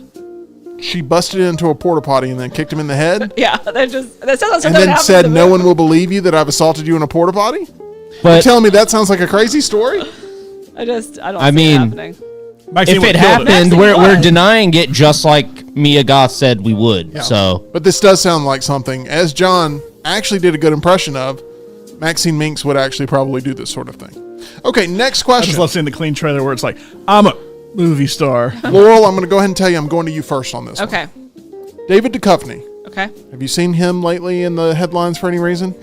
Is it something negative? No. Okay. it's out there. No. He auditioned for all 3 Full House male leads. And he didn't get a single one of them. He said, quote, "I was thinking I've got to get one of these and it's going to change my life." Swing and a miss. I didn't. This is why I'm. Okay. That's a genuine laugh, by the way. David Duchovny said, "I did not know how to do that sitcom stuff. I don't know what they were thinking. They thought I was going to exist in that world somehow. I mean, I guess I could have learned, but I wasn't ready for that kind of energetic performance that they need." Are you hot or cold on living in an alternate reality where David Duchovny plays Uncle Joey? Oh my God! The one with the chipmunk. Yeah. No. Can you picture that? Like, that's the one that has always got to be like. How is Joey like living at this house for years? Like he's not related. Do they trade X-Files and Full House? So he's playing Am I Wilbur wrong? instead? I have always wondered about Joey because Joey is not related to anyone in the family. All he was Danny's roommate in college, and then he suddenly what you've reappears. done. He lives in the basement. He pays rent. No, he doesn't. He never has any money because he's an out-of-work actor. That's the whole thing. He's a comedian. No, David Duchovny. I'm did Joey not- Blanken Gladstone. I want to see that Tim, trailer. cut it out. Yes. That's it. Yes, Tyler. that's a good one. Good Kudos to Tyler. you. Good job. Oh, man. I want to see David Duchovny as Uncle Joey. I'm sorry. Hard pass. Which Nope. one of the uncles would he have been? Jesse? That would have been Jesse it? would have Oh, been that it, would've been but weird. I don't think he could have done like a John Stamos. There's I a don't reason know. he didn't get hired. What I was laughing at is I can't imagine knowing what we know about Full House and seeing how it is, being like, I have to get this. Like, this is going to be my defining role. He knew ahead of everybody else, I guess. Okay, this is the final question. When Kevin Feige found out that Hugh Jackman had agreed to join Deadpool and Wolverine, or at least had agreed to a point where it ended up becoming a thing, Kevin Feige said he had one request. Anybody know what this is? Make a cringy pre-trailer where you tell the audience to turn off their phone. Every time I see that pop up on the screen, I think Tyler is angry every time he sees it. I was seething last I'm night. angry they give it a red band at the beginning and then bleep every It's word. bleeped out. I think it's funny. When Kevin Feige found Cringe. out that Hugh Jackman had said yes to Deadpool and Wolverine, he had one request. He said, quote, "When I realized Hugh was in it, I went from studio mode to this mode." Quote, "You know you got to get in that yellow outfit, right? Are you hot or cold on the current buzz of Deadpool and Wolverine?" Because the early reactions have been in fuego. Very good. The early reactions are in fuego. Now, what I've seen as well is they've only screened about a third of the movie to people because they don't want to spoil it. They don't want the spoilers to get out there. So, I'm all about it. Tyler, is it because of the marketing that you've seen that has driven you sort of in a cult? Oh no, but that does like actively make me dislike whatever I'm about to watch. Deadpool and Wolverine's going to be the biggest opening movie of the entire year. Yeah, I'm conflicted. I don't know if it'll be good. It's going to be an event. We're 2 weeks away, and we will have seen Deadpool and Wolverine. Yep. I wish I was as excited as you were. I'm trying to get you there. You're telling me that it will not change here in this conversation no matter where I go. I don't think so. Not today. You're going to show up to the theater. I'm just so cold on Marvel lately. Are we all seeing it in the same screening, by the way? We don't have to say which one, but are we all seeing it in whatever the first available Prime screening is, like after work? Because Prime is 3D. Yeah, I'm seeing it. We're going to IMAX. I'm seeing it in Prime 3D. We're going to IMAX. I'm also seeing Prime 3D. Okay. So the reaction to that movie is going to be big, and we're going to have to make sure we are prepared for that week that is coming up in less than 2 weeks. It is going to be very exciting. Do you like Logan? Yeah, I liked Logan. And I think that's partially why I'm not excited for this one, because it just feels like Disney's trying to pull out all the stops to get the MCU back on the right track, and they are. You can feel it. Good. And I want them to try, Tyler. That's a win for us. I will say though, like I keep hearing people like Lance talk about how much they love Logan, so I can't wait to see something like Deadpool Wolverine. Like that. Yeah, it's not going to be like that. If you don't like the Deadpool movies, then you're not going to like this. And see, I liked those. It's like I like Logan, but I hate the slapstick Deadpool, all that kind of stuff. I'm not saying there won't be serious moments in this. I'm not saying Hugh Jackman won't be good at it. He will. But if you're just like, oh, I love Logan, so I'll go see this because he's back. It's not. Go see Horizon, an American saga. Oh God. That's more. It is more Logan. That's than more Deadpool, the temperature of what you're looking for. But also hard pass. Let's go watch Logan again. There we go. Turn on Disney Plus and watch that. You know, Hugh Jackman was able to get really fit and ready to go for that yellow suit. We're looking to wear some yellow suits of our own, John, with our friends at Way to Wellness. Don't know if I can fit quite into that yellow suit Not yet. or not. But I'm working to it. I'm getting there by going to our friends at Way to Wellness. You see Tim weighing in here with Leslie and her whole board-certified team, me weighing in as well. We're over 80 pounds down, and we are looking to keep it off and add more to it here soon. Go to aplanforme.com. You can get a plan that will work for you, just like I have a plan that works for me. Tim has a plan that works for him. Jim Dunaway has his own plan that works for him. And my dad has his own plan that works for him as well. My dad's been doing it for a long time with Leslie, and she has done a great job with him, and Jim has as well. And we are now on the plan, and you see how happy Tim looks right there. Go to aplanforme.com. I'm very happy. I'm very happy to be getting to Luntz's list, as we've talked a little bit of TV here thus far with David Duchovny potentially playing one of the three main father figure leads, one of the three main uncle leads there in Full House. Didn't quite... Sorry, I forgot to turn the button off. You're good. Didn't quite happen, but it would have been fun. That is a fun theme. It is a fun opening intro. Will it make Luntz's... Who doesn't want to run into the Golden Gate, bridge? Like, I think everyone loves that image. Absolutely. Picnic. We know about it very well. Yeah. Yes. We have been to the houses there that pop up in it. What are they called? Also about our old skit, but yes, that also. What are you talking about? Oh, that old Full sketch House y'all thing. did. Yeah, remember the Full House thing we did. Okay, that's where I was going We with we went to San Francisco and saw it all in person, so that's what I thought you were talking about. Yeah. I forgot we did that. Some of my best work, by the way. This is the best segue into a fresh edition of Luntz's List. Oh, God.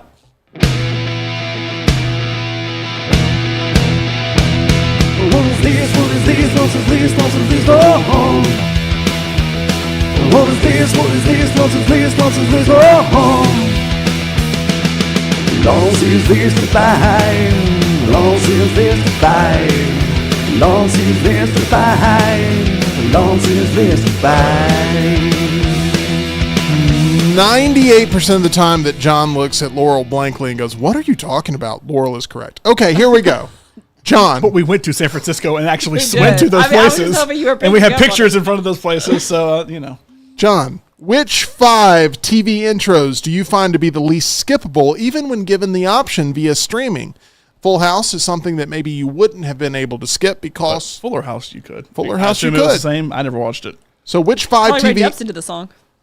She did? Oh, it wasn't the You same. did. Like the same thing. It was the same theme song, but Carly Rae Jepsen did it. It was like a I like okay. Carly Rae Jepsen. Ew. I like Carly Rae Jepsen, but I don't know about that.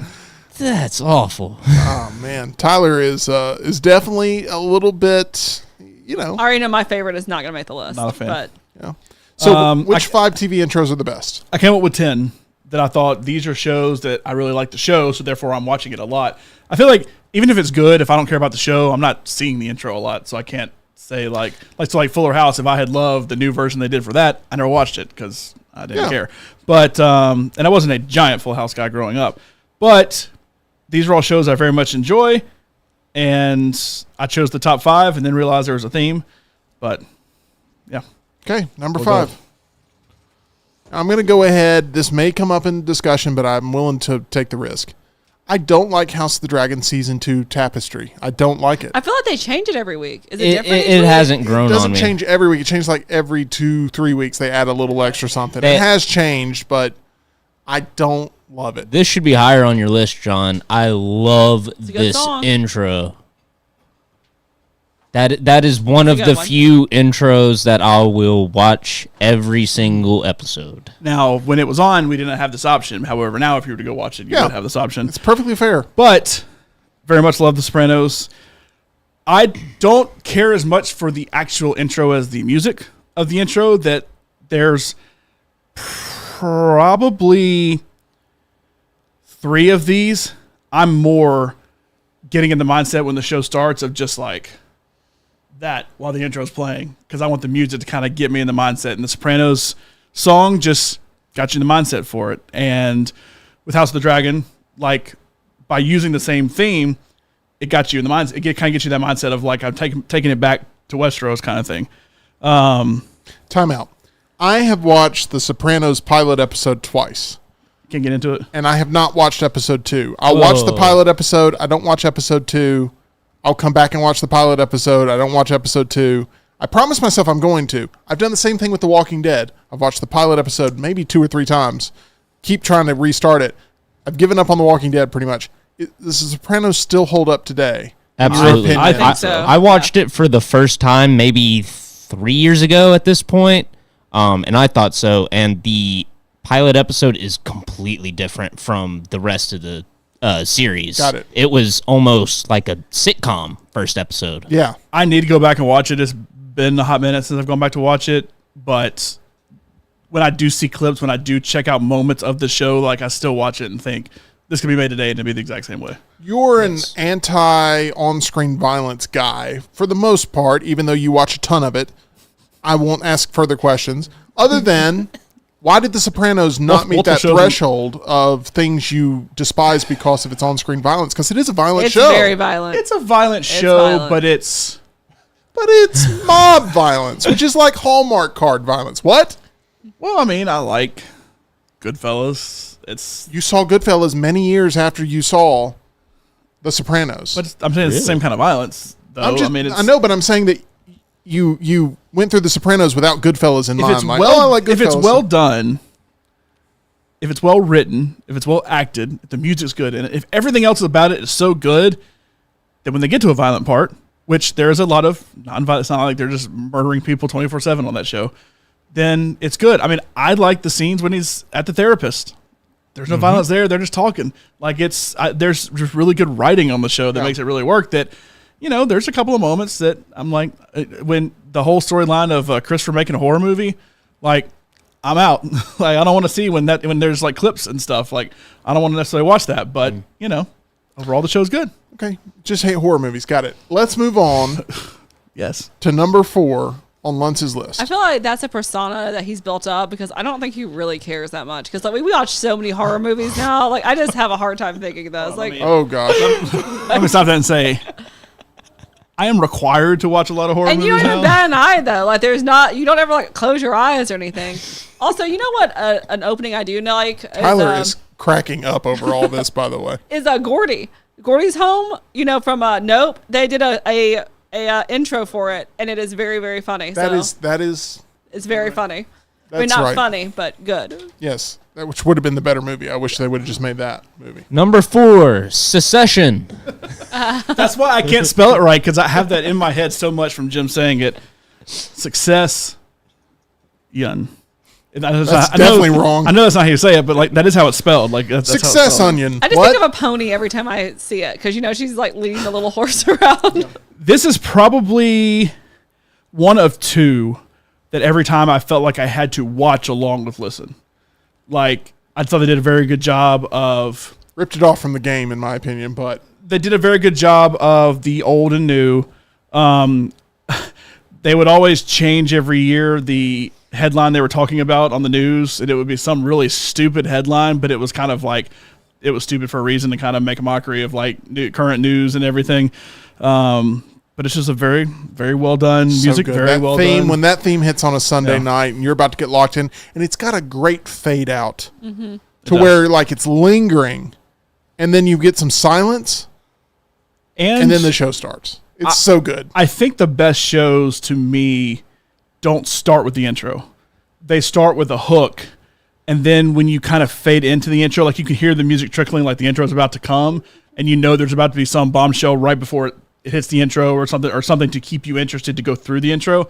That's the biggest thing about skipping intros on Netflix or Max or whatever it may be, that a lot of shows will just start with the intro. So on Netflix, you'll have the watch next episode thing pop up on the bottom when the credits start rolling 5 seconds in, and then it'll usually skip the intro too. If the intro's at the beginning, make me want to watch your intro. Correct. Every show I'm going to list makes me want to watch the intro. And Succession, I think, may do the best job at that. The ones I have ahead of it is probably more music than anything, why I have it ahead. But Succession probably does the best job of making me want to watch the intro. The best ones are the ones where you're given the option, you look at it, and you're offended that you got the option. Where you're like, absolutely not. How dare you? Nobody even get close to that remote. I'm watching this. And I certainly hope there's one I certainly hope is on here. I think with Succession being 4, it's not going to make the cut, but we will see. Probably not. But there's been a couple where I have to religiously watch the intro. I'm not taking another shot at the Acolyte. I just want to point out for $180 million, they don't even have an intro. That is a good point. I don't think any of the Star Wars shows do. Yeah.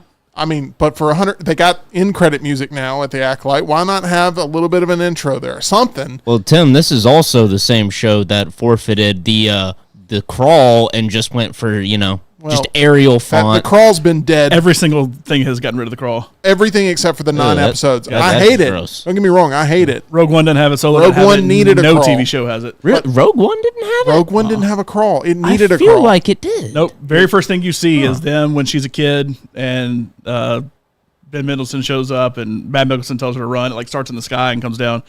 Nothing except for the episodes, and they made that. They very much said at the beginning, we're making that choice. Dumb. And I'm going to buy Star Wars and not do Star Wars. Oh, okay. Let's see how that works. But Anyway. You spend the first thing I $200 million noticed, on a bad the show. Acolyte does this too, but I really didn't notice it till Andor. Andor does the same thing. It's just kind of like a fade into a logo, but the skip intro comes up every time, and I'm like, by the time I hit skip intro and it tries to skip and reload the show at the point it should, It just already the would intro have will be played. done. So I just started letting Andor play instead. And I did the same thing with Acolyte. It's like, I'm just going to let it play. Laurel, real quick, we have Charles in the chat that says, it pisses me off when the intro's too long. Cough, The Crown, cough. Did you watch this last season of The Crown? Did you feel like the intro was too long? It was kind of long. Because I think I usually did skip that one. This last season, The Crown was really, really good, though. So I think I may know the one you want to be on the list that I thought was too long. What do you think it is then? House of Cards? Yes. I thought it was too long. No, it's so good. I liked the music of it, but I thought it was too long, and I didn't care to just see DC landmarks that I've seen a billion times and other things. And Are there any sitcoms? I have been to the I have been to the vast majority of them. I guess one's not on there then. Okay. I guess you could count 3 of these as sitcoms in my honorable mention. Laurel wanted Friends on there. I mean, that's the most iconic one. What do you? Don't care. There's another one, and Carrie Bradshaw. I know that's not on there. Oh well, yeah, that's not on there. Okay, let's move on to number 3. Friends, I could understand the argument. Sex and the City. Not We so haven't much. even gotten in his top 10. We're not Sex even and the hitting City. things. She's got the pink tutu on. Although Sex and the City would please. fit the theme. the theme is HBO shows. I mean, it's pretty obvious. You don't have to keep reminding us that. Can you guys guess the hidden theme here? The chat was way ahead of it. What do you think about the back to the Acolyte? The no, I haven't mentioned this before, but before they have any kind of intro, they do almost like the Marvel movie intro, with but like with the light going over all those things. Yeah. I used to love it. They've had it since, I guess, The Mandalorian. It was The Mandalorian they introduced it in. Yeah. I loved it in that because it got me hyped, and now it's like, oh, It's God. not bad, but I think it's actually a little too long too, because they're trying to go through every character from things they've done. So like they go through a bunch of droids, the different masks like Vader, Kylo, all that kind of stuff. I wish they just do like Vader, C-3PO, R2-D2. Jar Jar Binks. You can pretty much call it after that, honestly, as far as I'm concerned. Kind of take the originals that really kind of got it going, do like 3, maybe 4, and then do like a big Star Wars reveal, and then that's it. That's a good one. Also, now I will say, to go back to the Star Wars thing, because that is an intro that plays, I guess, before all of them. I wish they had incorporated the Star Wars crawl theme into that music. Not necessarily making it crawl. Yeah. That would have been No, it they better. don't want The music anything they did- that they bought to be used. It doesn't make any The sense. music they did was very unique for it, and I didn't like it. Charles agrees with me. House of Cards way too long. He does say it's great, but it is too long. It's not. It's perfect. I love marinating. Here's the other thing. None of these shows on here, because I think we all know the theme now, are bingeable shows. A bingeable show. Oh, I binged The Sopranos. Well, I mean, you couldn't as it was happening, though. Oh, House of Cards? Fair enough. Oh, you're talking about on there. Sorry. Yeah, Sorry. House of Cards, though, is because it was, and I know they do all the separate things now, but it's still a bingeable show. Any show they do is just like 5, 5, and 5, like they're doing with, Cobra Kai or something, or like they did with Stranger Things, or Bridgerton, or The Crown. But I don't like their model. I just wish it was either bingeable or not. But House of Cards is very bingeable. You want to see what happens in the next episode, to where I was very much like, I'm ready to get right back in the action. The action's not ending. I want to pretend like I'm watching an 8-hour-long movie, a 10-hour-long movie, and that's another reason why I would very much skip the intro. Anyway, number 3, White Lotus, and I'm going to go season 2 specifically. The theme is the same, but they changed it based on where they are. It was a bop. And so it was a jam in this last season. The music is incredible. The actual intro starts off, so they're in Italy, and so it starts off with just these like Italian paintings, and you're just going through saying, oh, they're kind of setting the tone that I'm in Italy, and then all of a sudden everybody in the painting start having sex. And there's like animals having sex, there's people having sex. What? It gets to be a little much, but the music is incredible, and there's probably only 5 themes I've listened to in the car on repeat during the show, like on the way to work and stuff like that. The top 4 and one that's an honorable mention that I'll give a reason why it's an honorable mention, and not The Sopranos. It wasn't as easy to listen to stuff like that in your car when The Sopranos was out, but this is one that I listened to on repeat for a long, long time. It is very, very, very, very, very good. Just don't. Please don't look at the chat. We're all right laughing now. at the same thing. Brian Padlick, I need you to keep fighting the fight in the chat, okay? Let's clean this thing up. Make it PG. House Pavlik is playing the at-home edition. They put in Salute Your Shorts, Muppet Show, Golden Girls, Fresh Prince, and Grey's Anatomy. Fresh Only one of Prince those is a I good would take one. is Fresh Prince. Golden Girls is good too. Muppet Show has a great intro. Muppet And Show's Salute Your cute. Shorts. Muppet Show's cute. I Muppet have babies. probably watched the majority of Fresh Prince over time, but Fresh Prince is never a show I just like go watch necessarily. I like it, but that's the only reason something like Fresh Prince wouldn't make it, but it is a good intro. This is a story all about how my life got flipped, turned upside down. Anyway, Okay.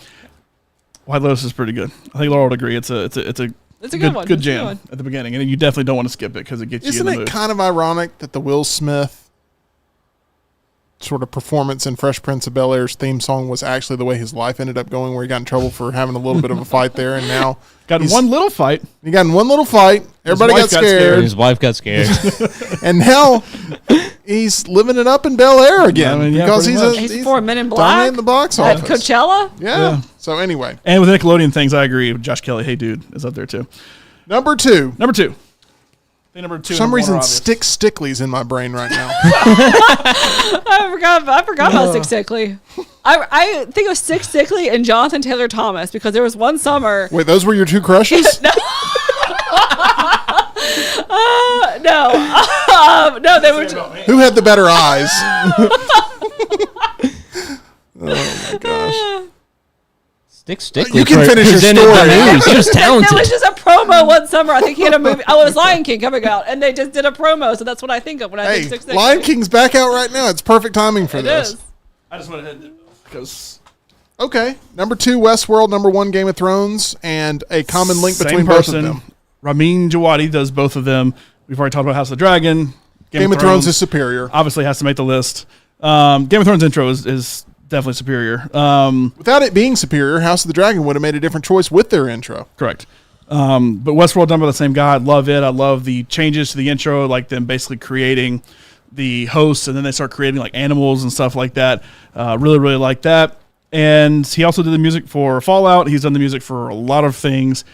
And one of the Game of Thrones intro, one of the best videos I've seen. I don't remember everybody who's in it, but there's a video towards the end of Game of Thrones, like when the actual Game of Thrones was coming to an end, and it was Ramin Djawadi and one of the Benioff and Weiss, one of them, I don't remember which one, playing guitar with like Tom Morello, whoever the guitar player from Anthrax is, Brad Paisley. It's like a whole mix of guitar players from different bands.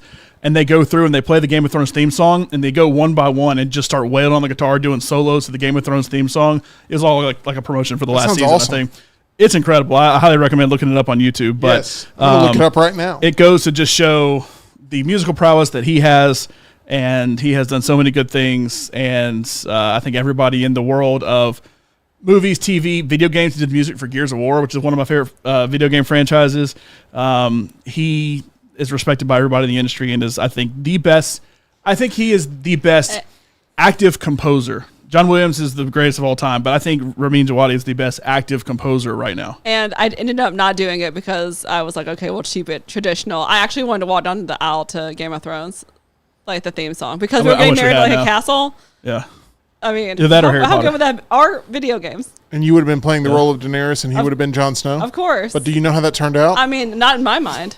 Okay. Hey, You rewrote it in your head. Got it. You know, everybody hated the end of Game of Thrones, and Laura didn't hate it because of Bran. I feel like most people hated it because of Bran, but like she hated it because of Daenerys, and that was Yes. it. And once Daenerys died, she checked out. I was checked out. And in her mind, Daenerys just still living on an island somewhere. Yeah. Drogon took her off, and she got resurrected, and Who's to she's say it didn't happen? We don't still know. living happily ever after on some Exactly. island. Hot take here. I actually like the Game of Thrones ending. Tyler, I liked it. I think everybody finds the function in society they serve the best, and it's a good ending See, for I don't- all the farmers you never see. It's not a good ending for really any of the main characters. Now, I wasn't thinking about the farmers necessarily, but I don't necessarily disagree with what you're saying. I didn't love the end of Game of Thrones. I know most people hate it. It was a sloppy race to the finish line. It Is was what awful. that was. What the part of the thing I love the most is There her, were some highs and there were some lows. part of the thing I love the most is her going crazy.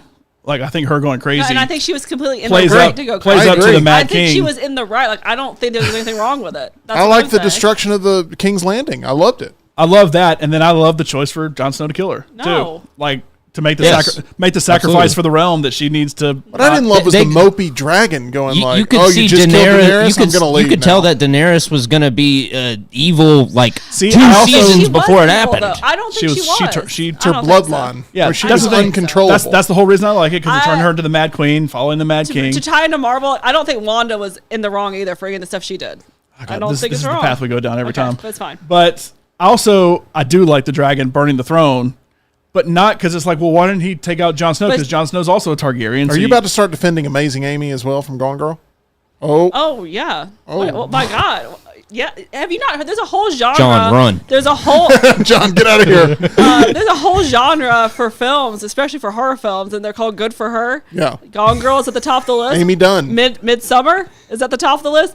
Man. The Menu. Midsummer, I agree more Midsummer, with. I agree with. Midsummer, I agree Menu? with. The Well, Menu. but he was like gassed or poisoned or spiced or whatever. Christian was evil. He was like put under I mean, the substance. He was, but he was bad before that. That He that, was that wasn't the he one cheated thing. on her, and he was like openly admitting that he wanted to go and cheat on her It before wasn't that. him being drugged to. He didn't Oh, wait. deserve to be. I I don't want to spoil it, but I mean, In the end, I think that Ben Affleck didn't deserve his and outcome. Amy were like perfect for each other. They were both like so messed up. Yeah. okay. Good for her. All right.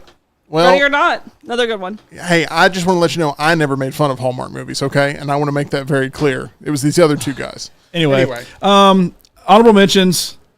I don't ever skip Family Guy. I love it, but that's just because I love the show. I really like Bob's Burgers intro because it's different every time because they change the signs on the building every time. I like Futurama. I'll put The Simpsons on there too, but I just don't ever watch The Simpsons like Laura does. But I like Futurama. Huh? Do you like the Curb Your Enthusiasm theme? I feel like you like that. But that's not really much of an intro. It's just kind of like the music plays and it flashes Curb Your Enthusiasm. That's it. Yeah. I mean, the music's good, but it's just not much of an intro. So it's too short. House of Cards is too long. Well, I mean, I agree with that. I wouldn't say that has an intro. Like Seinfeld doesn't really have an intro. Same kind of thing. Whatever. The music just plays basically as the show starts, and it just flashes the name on there. Stranger Things is the one that is the only other music I listen to in the car after it comes out. But I do skip it because I think Stranger Things is the first bingeable TV show that actually plays out like a movie. Like if you just watch the entire thing in one sitting, it's like you're watching an 8-hour or 10-hour, or in this last season, 48-hour movie. But I skip the intro because of that, because I'm so ready to get into it. Even though it's very good, I'll always watch the first one, and at some point I'll end up watching another one. But for the most part, I skip past it because I'm so ready to get into whatever the story is, because it very much picks right back up and keeps going. And then another one I wrote is Severance. I like the animation to Severance. They do the whole animated thing where Adam Scott's like in his head and he's like falling out of other people's heads and stuff like that. It's cool animation, and I kind of like the music to it too. Yeah. All right, solid list, John. It's very different from what a Laurel's list would be, which would include Friends for sure. I mean, is that not probably one of the most iconic? Absolutely. I don't care about the Friends. clapping, maybe playing in the fountain. I mean, I don't care about Friends. I'm not watching. I'm not saying this has to change Lunce's list. I'm saying if this was a Laurel's list topic, you would have Friends on there. What else would you have for sure? Sex in the City. Okay. That right there, like with her walking through New York and her getting splashed. The Simpsons? The Friends, Simpsons, I get. of course. And The Simpsons, Simpsons I is get. fun because it's like different every week. Full House would probably be on there because I feel like that's been made fun of so many times too by like other shows. Does Dawson's Even Creek, by you, By Laura. us, yeah. Dawson's I forgot Creek about make your Dawson's list? Creek. Tim, were you a Dawson's Creek fan? I'd like don't Dawson's wanna Creek. wait Felicia loved Dawson's for my Creek. love. Yes, Lunch to get Dawson's Creek would colder. definitely be on there. That's a good one. Family Guy. Okay. All right. I got it. I'm going to stop talking to John and Tyler because they can't have serious They can't do it, conversations I like know. adults. I don't want to wait. For this love to be New over. Toyota. I want the car that has a lot of gas. Okay, anyway. It's Family Guy. You'll get it one day. I don't like the fact that you guys are up to no good when I'm trying to host the show. That's what I don't like. And I don't like the fact that College Football 25 will be the death of the Meltdown. Because next Probably. week, we're going to play it long enough to where you guys are going to get so Or upset. we play it so long that me and John just team Unite? up and take our frustrations out on you. Tyler, I've yet to see you actually happy during a gaming session. John, That's you like- see- At least I can win some things. John stays quiet when he's winning, and he gets very mopey when he's losing. And Tyler, I just want to see you Laurel's bring nodding her head over there your like we play Madden A-plus all the time. sportsmanship to College Football 25 as you take on the sons of Brian Pavlik. Who are going to Hey, beat us you all? know, you and John can talk all the trash you want. We're not talking trash. Hang on. Even though I didn't do well in the game yesterday, I still won because John has to watch Old Boy. That's gonna be a fun one. I won yesterday. Next Let me week ask- is let me going ask to this be question. Next week's going to be tough. Is it gory or disturbing? I think you'll be fine. I really do. Both? Both. You'll be fine. Because everything I look up about it, and Both. I already know the whole twist and all the story and everything, so I'm looking it up again. Everything says it's not like super gory. It's just disturbing in You'll be fine. what is happening, but it's not like over the top gory necessarily in what's happening. I just think it's one of the more 'Cause that's two violent very different movies things. that It is. exists. I So think we could go see Long Legs together if you're gonna watch Old Boy. I don't know your parameters, I would agree with John. that. I've You spent would agree, Tyler? See, 100%. Tyler agrees. I think we could go see Long I've Legs spent a together. decade plus trying to figure out your whole threshold with this, and I cannot put my finger on the pulse here of what you will tolerate and what you Well, won't. it's going to completely change after Old Boy because, like, you've got... It doesn't mean I have to like it. No, I'm not saying you will like it, but My there whole will review will be a different range. My whole review as far will be as what why. you've seen now. We may need to play next week all week long with no microphones because I worry that we're going to trash talk each other to a point where I have it gets cussed. painful. I have dropped a word I shouldn't during our playing, and I don't know if y'all have ever picked up on it or not. This was a while ago, and we've all, I think, have at one point said one thing we shouldn't probably say, just not to each other. That will happen next week. Yeah. But in like words, we Here's should what not drop. So it's probably not the worst idea, but we have to keep the people entertained. So just know that if it's 11 p.m. and we're still playing Monday night, Oh, it's going to be bad. there's a chance for a little not safe for work language to potentially pop And out. especially since it's a new game, because one thing that John and Tyler both like to do is always blame the game for their mishaps. So because it's a new game, they're going to be like, why did they include this feature? Oh my gosh, I can't believe I have to hit this button. And oh, the menu, there's so many choices and stuff like that. So be prepared the for way that. you were telling us to I was kick saying I'm the one yesterday saying was that. absolutely atrocious. You're going to have to click here, double tap here, hold Work- it, and then hey, release kicking- and then tap hey, again. kicking the I didn't old way. lose a game. And I that's didn't not lose a even how game. you do it. I didn't lose a game yesterday. And I never had a bad kick. Clicking the old way worked perfectly fine for me. So Yeah, I don't switched know. to that, and it worked fine. I am I think concerned. Tim was trying to sabotage. I'm not trying to sabotage. I'm trying to destroy you on the field of play in a real way. didn't Oral, pause it. I'm so sorry for our attitudes here at the end of No, this. it's fine. I want to say that we're going to have guests on Monday, so can we please all be on our best behavior Monday, and then Tuesday, Wednesday, Thursday, we can destroy each other verbally? No promises. Okay. We appreciate all of you being here. Don't forget 6 o'clock kickoff, 6 p.m., not a.m., 6 p.m. next Monday night. We will be getting into EA Sports College Football 25. We will be having a field report from EG, who will be at SEC Media Days in Dallas. That'll be a part of what you see on Monday night. We will have the Pavliks in tow. We will have El Presidente, Mr. Reed Taylor, here with us, getting ready to play all sorts of College Football 25 as John and him both fight over Alabama. What's the problem? Smuff said, so you only have to wear pants on Monday? Got it. Also, let me also say this. The game will be out for 3 hours before we go live. Yeah. And there's no way we're going to sit there and stare at the TV for 3 hours before we go live. So Josh has a good We got point. work We need to a do. swear jar, and every time I hit pause, I add $1 to the jar. You've got to quit hitting Pauls. you during added the like game. $5 yesterday. But I just want to keep it civil. I want us to not hurt each other's feelings because I can attack with the best of them, but I'm always worried that maybe, I'm going to get pushed too far and I'm going to hurt somebody. And I don't want to do that. Okay? I'm trying not to turn into the Hulk here. That's my goal next week as we're going to try to get through this. What are the odds that we have a blow up? Maybe you can find them at our title sponsor. That's MyBookie. If you want to bet, I almost said yesterday, because you're like, you can bet all kinds of sports in MyBookie. It's like, there's no sports because the ESPYs, but there were actually were sports yesterday. Go to mybookie.ag, promo code next round. Didn't that used to be a thing? Didn't the ESPYs used to be an all-star break when there was no sports? Why are we going back into this, John? I need validation that I'm not remembering my childhood wrong.